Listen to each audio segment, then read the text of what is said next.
Well, today we're looking at something that obviously did make it to the UK, but I don't ever remember them as a kid.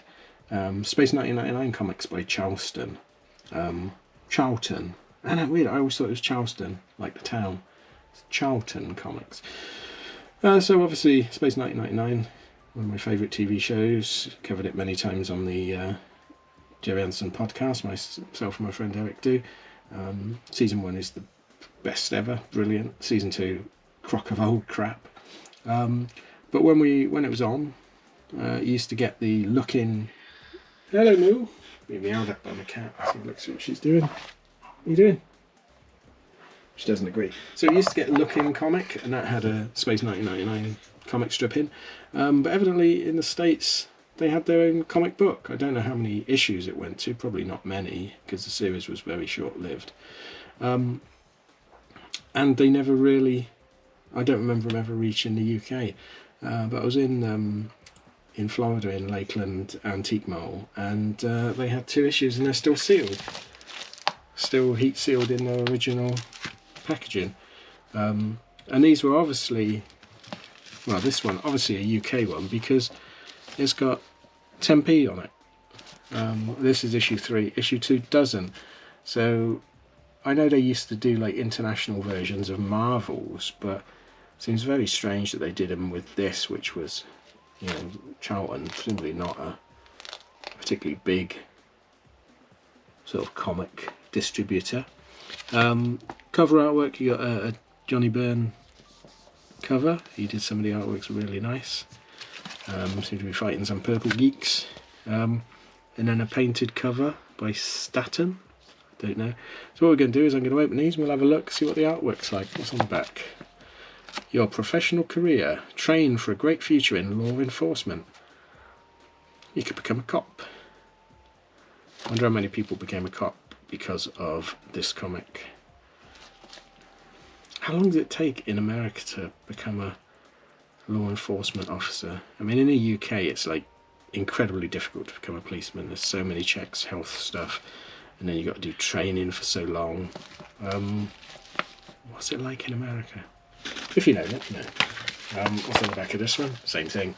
They were definitely after cops from Space 1999. Okay, let me open these up.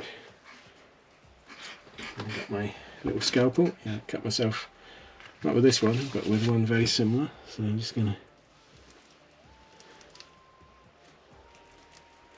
run that along.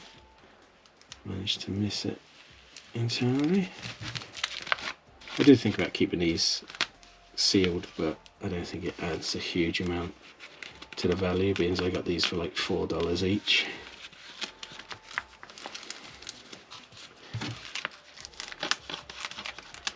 So there's that one. Let's open this one. I don't know if it's the same artist did the insides as does the covers. But let's have a look. So a quick sniff. Oh my goodness, that takes me straight back to my local comic shop, Rainbow's End in Oxford. Anyone remember that one if they came from Oxford? Okay, so who does the artwork in this? Artist Joe Chadwick. So that's interesting, so the same guy did the cover. Because generally in Marvel comics, if you did the cover you didn't do the inside. I seem to think that's the way it does. So this one's called Survival. Let's have a look. Really cheap newsprint. Oh dear, look at poor old Koenig there. Who's he talking to? Is that meant to be Alan? There's Victor. Is it going to be lots of adverts in? I love the adverts in. Interesting. Obviously the reference material they had must have been from A Matter of Life and Death, because they've got the wellies on, which they didn't wear generally on Moonbase. Oh, Koenig stripped down to his vest. So now we know, it answers the question, what did they wear under the Moonbase uniform? A vest. A wife beater. Probably still can't call him that, can you? Oh, he's drinking from eggs now.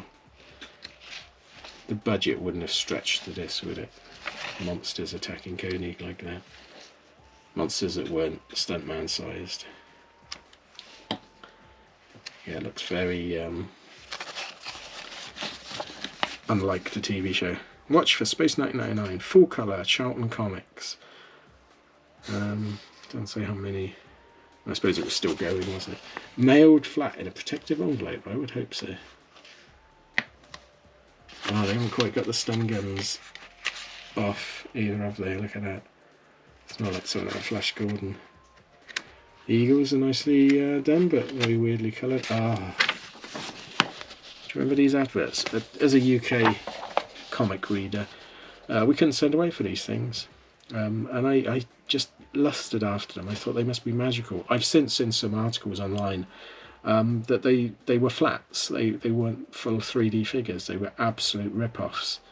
Like the US Army one, it said came in a foot long, or a 12-inch long foot locker, and it was just a piece of cardboard. But good memories. Let's have a look at this one. Coming out, stuck somewhere. There we go. So if that follows like the other one, is the artwork in this going to be John Byrne? Artist Johnny Byrne, yeah. I wouldn't say it's up to his top level stuff. Oh dear me. How interesting. Unless it's a different, perhaps it's not Johnny Byrne, perhaps this is John Byrne, the artist. Very, very simplistic. You get a feeling this was rushed. Or very low budget. The Koenig's down to his vest again, I really like his vest. Caveman with 2 arms. Snap together revel kits, good stuff.